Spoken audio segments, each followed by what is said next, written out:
Hi ಎಲ್ಲರಿಗೂ ನಮಸ್ಕಾರ. ನಾನಿವತ್ತು ಸ್ವಲ್ಪ ಡಿಫ್ರೆಂಟಾಗಿ ಟೊಮೆಟೊ ಗೊಜ್ಜನ್ನ ಹೇಗೆ ಮಾಡೋದಂತೇಳಿ ತಿಳಿಸ್ಕೊಡ್ತಿದ್ದೀನಿ. ತುಂಬಾ ಸುಲಭ, ರುಚಿನೂ ಚೆನ್ನಾಗಿರುತ್ತೆ, ಡಿಫ್ರೆಂಟಾಗಿರುತ್ತೆ.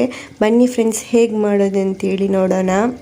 ಒಂದು ಬಾಣಲಿ ಬಿಸಿಯಾದ ನಂತರ ಇಲ್ಲಿ ನಾನು 3ರಿಂದ 4 ಟೇಬಲ್ ಸ್ಪೂನ್ ಆಗೋಷ್ಟು ಆಯಿಲ್ ಹಾಕ್ಕೊಳ್ತಿದ್ದೀನಿ. ಆಯಿಲ್ ಚೆನ್ನಾಗಿ ಬಿಸಿಯಾಗಬೇಕು. ಸ್ವಲ್ಪ ಆಯಿಲ್ ಜಾಸ್ತಿನೇ ಹಾಕ್ಕೊಳ್ಳಿ.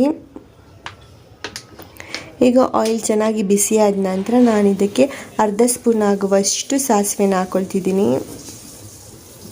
ನೀವೇನಾದರೂ ಕಡಲೆಬೇಳೆ ಬೇಕಾದರೆ ಕಡಲೆಬೇಳೆನೂ ಹಾಕ್ಕೊಳ್ಬೋದು, ರುಚಿನೂ ಚೆನ್ನಾಗಿರುತ್ತೆ. ಈಗ ನಾವೀಗ ಅರ್ಧ ಸ್ಪೂನ್ ಆಗುವಷ್ಟು ಜೀರಿಗೆ ಹಾಕ್ಕೊಳ್ಳೋಣ. ನಂತರ 5 ಎಸಳು ಬೆಳ್ಳುಳ್ಳಿನ ಜಜ್ಕೊಂಡು ಹಾಕ್ಕೊಳ್ತಿದ್ದೀನಿ. ಸ್ವಲ್ಪ ಕರಿಬೇವನ್ನ ಹಾಕ್ಕೊಳ್ಳೋಣ.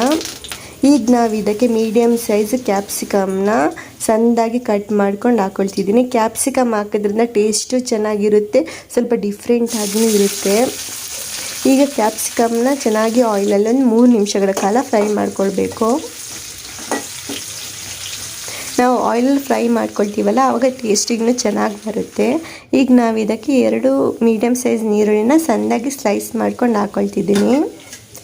ನಂತರ ಇಲ್ಲಿ ನಾನು 6 ನಾಟಿ ಟೊಮೆಟೊನ ಸಣ್ಣದಾಗಿ ಕಟ್ ಮಾಡ್ಕೊಂಡು ಹಾಕ್ಕೊಳ್ತಿದ್ದೀನಿ.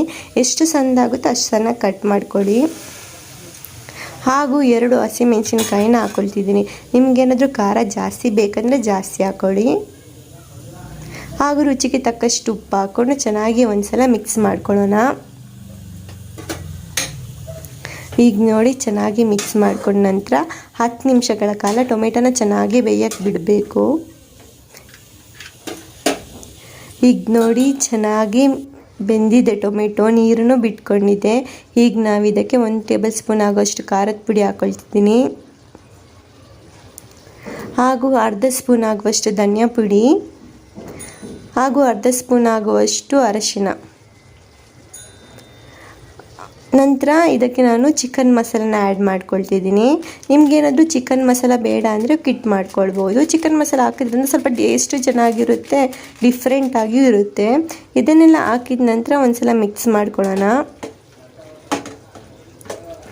ಮಿಕ್ಸ್ ಮಾಡ್ಕೊಂಡು ಇನ್ನೊಂದು 5 ನಿಮಿಷಗಳ ಕಾಲ ಚೆನ್ನಾಗಿ ಫ್ರೈ ಆಗಕ್ಕೆ ಬಿಡಬೇಕು. ಈ ಥರ ಮಾಡಿದ್ರಿಂದ ನೀವು ನ್ಯಾಶ್ ಮಾಡ್ಕೊಳ್ಬೇಕು ಅನ್ನೋ ಅವಶ್ಯಕತೆಯೂ ಇರಲ್ಲ.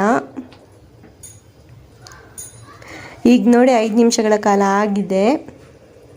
ಚೆನ್ನಾಗಿ ಬಂದಿದೆ ಟೊಮೆಟೊ ಗೊಜ್ಜು ರೆಡಿ ಆಗಿದೆ. ಈಗ ಲಾಸ್ಟಲ್ಲಿ ಕೊತ್ತಂಬರಿ ಸೊಪ್ಪು ಆ್ಯಡ್ ಮಾಡ್ಕೊಳ್ತಿದ್ದೀನಿ. ನೋಡಿದ್ರಲ್ಲ ಫ್ರೆಂಡ್ಸ್, ಎಷ್ಟು ಈಸಿಯಾಗಿ ಡಿಫ್ರೆಂಟಾಗಿ, ರುಚಿನೂ ತುಂಬಾ ಡಿಫ್ರೆಂಟಾಗಿರುತ್ತೆ. ಹೇಗೆ ಮಾಡೋದಂತ ಹೇಳ್ಬಿಟ್ಟು ರೊಟ್ಟಿ ಅನ್ನಕ್ಕೆ ಇನ್ನೂ ಟೇಸ್ಟು ಚೆನ್ನಾಗಿರುತ್ತೆ. ನನ್ನ ವಿಡಿಯೋ ಲೈಕ್ ಆದರೆ ಪ್ಲೀಸ್ ಲೈಕ್ ಮಾಡಿ, ಶೇರ್ ಮಾಡಿ, ಕಮೆಂಟ್ ಮಾಡಿ, ಸಬ್ಸ್ಕ್ರೈಬ್ ಮಾಡೋದು ಮಾತ್ರ ಮರಿಬೇಡಿ. ಮುಂದಿನ ಹೊಸ ರೆಸಿಪಿಯೊಂದಿಗೆ ಮುಂದಿನ ವಿಡಿಯೋದಲ್ಲಿ ಸಿಗೋಣ. ಧನ್ಯವಾದಗಳು.